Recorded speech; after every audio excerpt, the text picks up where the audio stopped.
The moons were high when the howls of the clan split the silence of the valley, and the ground itself seemed to shudder with their fury and fear.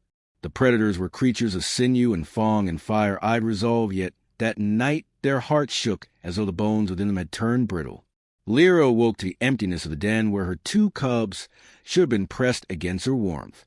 Her breath came ragged as her claws scraped against stones, searching for signs that were not there.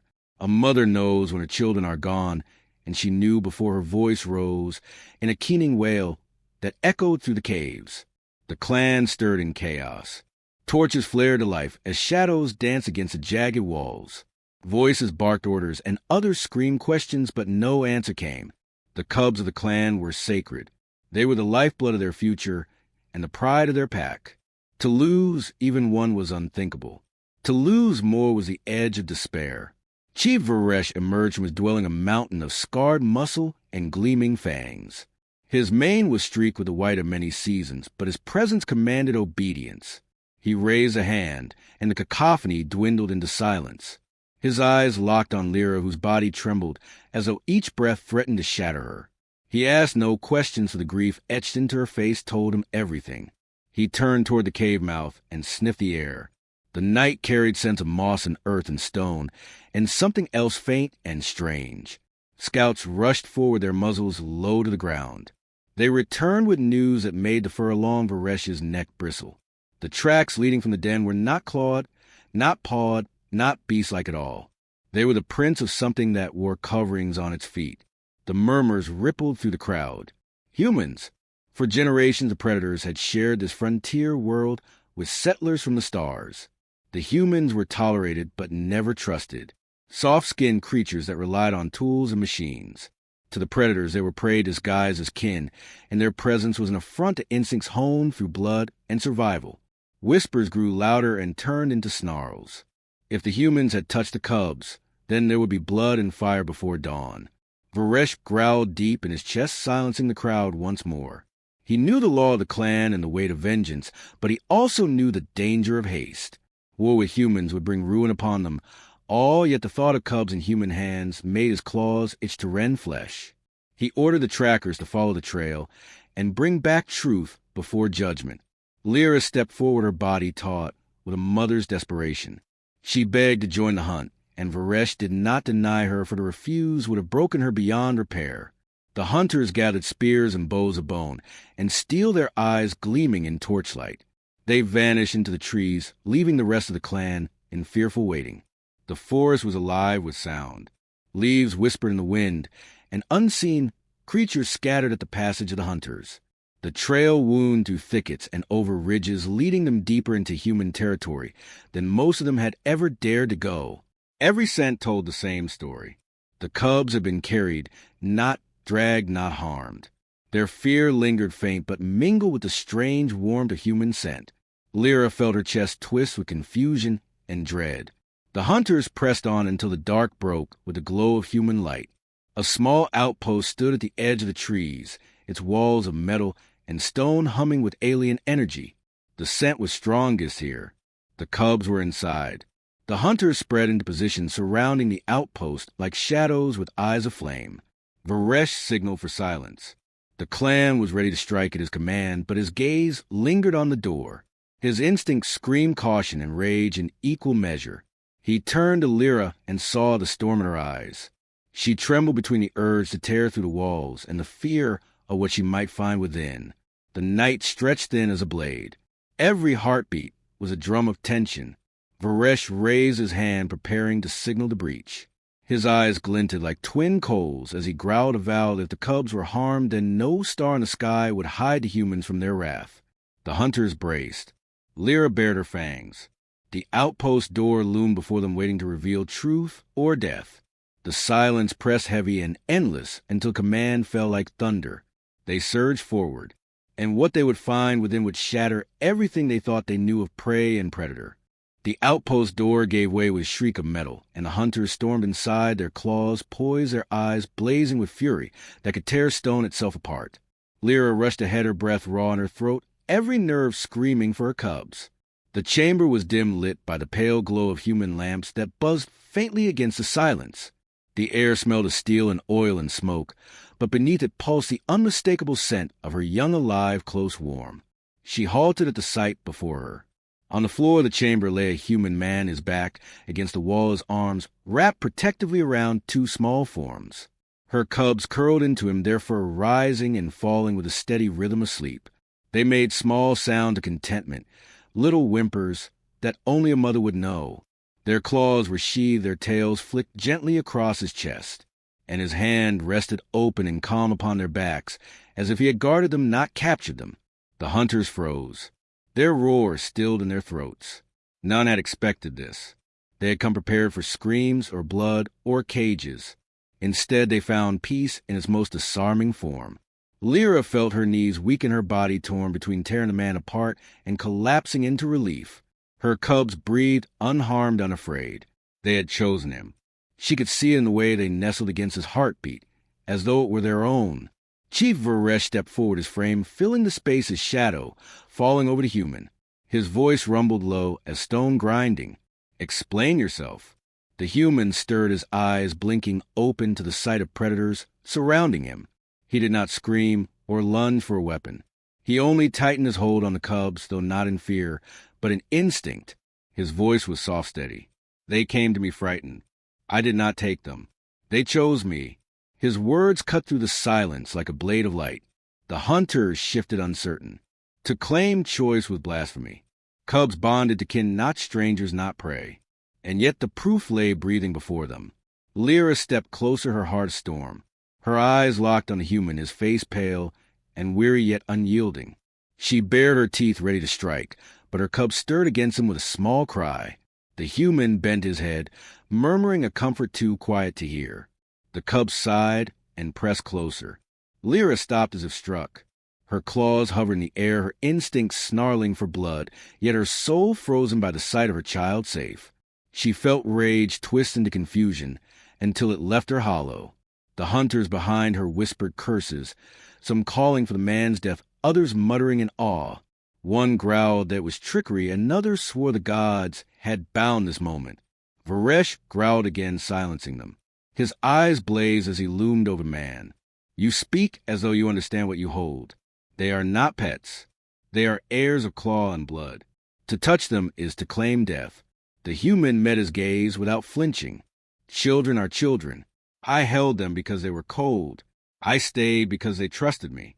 The simplicity of his tone unsettled them more than any defiance could have. He was prey, yet he spoke as though he had no fear of being devoured. His scent carried no lie. The cubs shifted uneasily when Varesh growled louder, their tiny bodies pressing closer into the human's chest, as though his heartbeat was sanctuary. The chamber grew heavy with tension. The hunters could not reconcile what their eyes showed with what their blood demanded. Lyra felt the bond between her cubs and this human, like a thread pulling taut against her heart. She wanted to hate him, but each breath of her young whispered otherwise. Varesh turned to her. "They are yours. What say you?" Lyra trembled, every muscle coiled. She wanted to snatch them away, yet their cries would tear her apart. She knelt close, her muzzle brushing against the fur of her young. They whimpered softly, but when she pulled them back, they reached with tiny claws toward the human. The sound they made was not fear, but yearning. Lyra froze, her chest heaving with a pain she could not name. The human did not move. He watched her with eyes that held no challenge, only resolve. He whispered again, "They are safe. That is all that matters." Lyra rose slowly, her claws still extended, but her fury waning into something stranger. She turned to Varesh, unable to give an answer. The hunters looked to their chief, their faces caught between hatred and awe. Varesh bared his fangs, but his voice carried more weight than rage. "If this is truth, then the law must decide. The clan will judge." The hunters obeyed, though their eyes lingered with unease. They seized the human, but not roughly, for the cubs cried out when separated from him. Their tiny voices shook even the hardest among them. Reluctantly, they allowed him to carry them as they marched back into the night. The forest swallowed them again, the silence pressing around their every step. Lyra walked at his side, unable to tear her gaze from her young, nestled against him. She tried to speak, but words tangled in her throat. The human glanced at her, once his expression unreadable. Then he looked ahead as though the weight of every gaze upon him was nothing compared to the warmth of the cubs in his arms. When they returned to the clan, the sight stirred uproar. Cries of outrage and disbelief filled the air. The cubs whined when elders reached to take them. They only quieted when a human held them close again. The impossible bond was laid bare before the entire clan. Varesh raised his hand, and the voices fell. He looked upon the human, as though staring at a puzzle carved by gods themselves. His voice thundered across the gathering. If you are lying, your blood will mark this soil. If you speak truth, then fate itself has chosen you. The human met his gaze and said nothing more. He only bowed his head slightly, his arms tightening around the cubs. And in that silence, the clan felt the first crack in the wall that had always separated predator from prey. The night pressed heavy upon the valley as the clan gathered in a circle, their eyes glowing like embers in the firelight. The cubs nestled against a human who sat within the ring, his body bruised, but his spine unbowed. The elders of the clan spoke in low voices, their tones filled with dread and memory. To them, this was no ordinary crime, no simple trespass. It was a trial of spirit and law. The law was clear. If an outsider touched the young of the clan, they must be judged. If they were found unworthy, their life would be claimed before the dawn. The elders whispered of ancient stories passed through countless generations, tales of the stranger chosen by fate, who would stand among the cubs and change the path of the clan forever. Many scoffed and growled that myths had no place in law, but others felt the weight of omen heavy upon them. Lyra stood torn in two halves, her eyes fixed on a man named Elias, though he had not spoken his name until now. He had revealed it with no flourish, no plea, simply as fact. Elias. She repeated it in her mind unwillingly. Her cubs clung to him with a bond that defied reason. They should have fled from prey. They should have cried out in fear. Instead, they sought his heartbeat, as though it were the drum of safety itself. Chief Varesh stepped forward, his voice cutting through the murmurs like the edge of a blade. The law commands trial. He will face the night with the cubs in his care. If he returns at dawn alive and with them unharmed, he will have proved worth. If he fails, he will die and the cubs will be reclaimed. The clan answered with a roar of approval, some for justice, others for vengeance, others still for curiosity.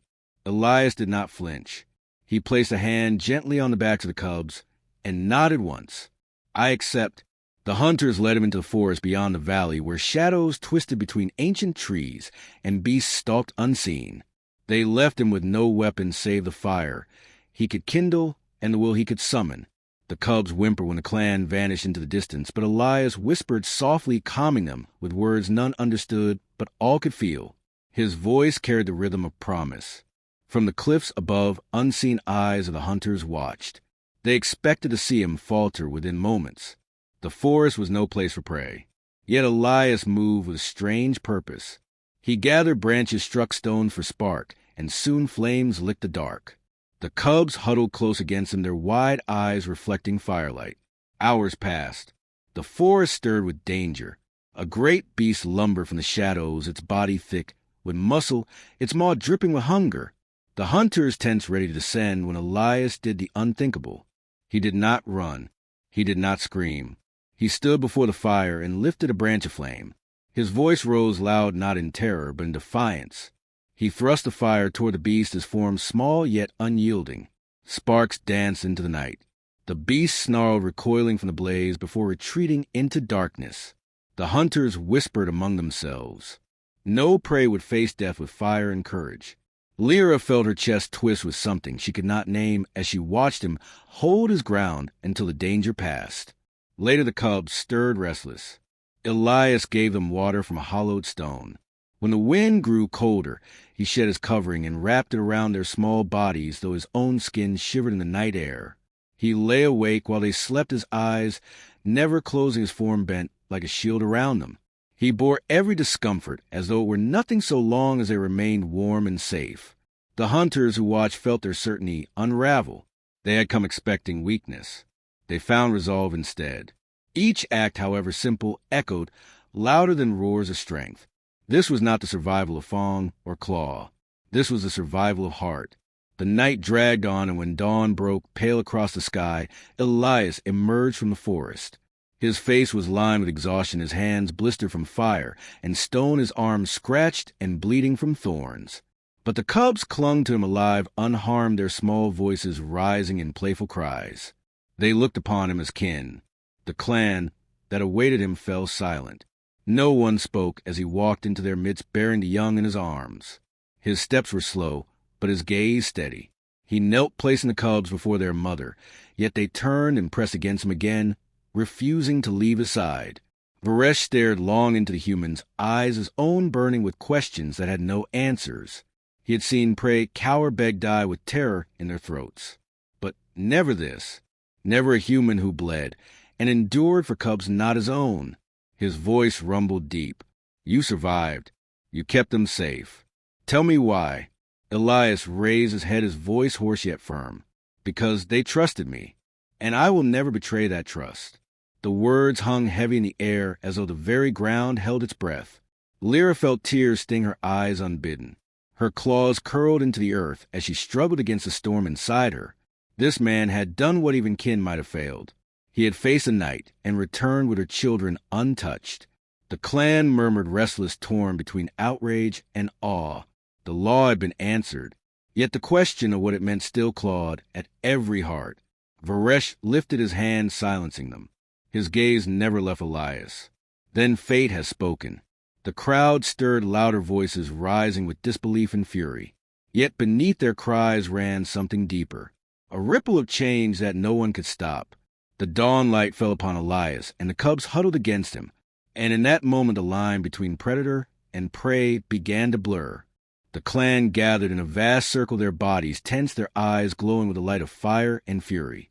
At the center stood Elias, the human, his arms weary, but steady as the cubs clung to him, refusing to leave.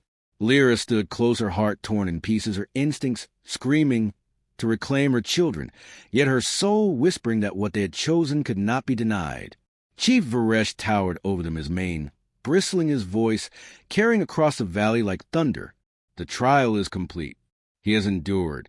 He has kept them safe. Now judgment must fall. The voices of the clan rose in a storm, some howling for the human's death, others crying that fate had revealed a new path. The elders argued bitterly. To let prey bond with cubs was to stain the bloodline. To kill him was to deny the will of the gods. The cubs whimpered at the noise, pressing closer into Elias' chest, their small claws catching his clothing. The sound cut sharper than any blade. Even the fiercest warriors faltered at the cries of their young. Varesh turned his gaze to Lyra. They are yours. Do you claim him enemy or guardian? The weight of the question crushed the air from her lungs. She looked at her children, their eyes bright, their bodies pressed with absolute trust against the human. She saw the scars on his skin, the marks of thorn and fire, the silent proof that he had endured what many of her own kin might have failed. Her claws dug into the soil. She had sworn vengeance, yet vengeance felt hollow before the truth. Slowly she spoke, her voice raw. He is no enemy. Gasps rippled through the circle. Some snarled in protest, but Varesh silenced them with a growl that shook the ground. His gaze bore into Elias, as though he sought to pierce through flesh to see the soul beneath. Tell me, human, why did you not abandon them when death drew near? Why suffer wounds for those who are not your kind? Elias lifted his head, his voice hoarse, but steady. Because they are children, because they trusted me, and because strength is not claw or fang, but the will to protect what is fragile. The words rang through the silence, heavy with a truth none could deny. Lyra felt her heart tremble at the simplicity of it. She saw in him a power different from the brutal might of her people, a power that bound itself to duty without demand of reward, a power her cubs had recognized before she had.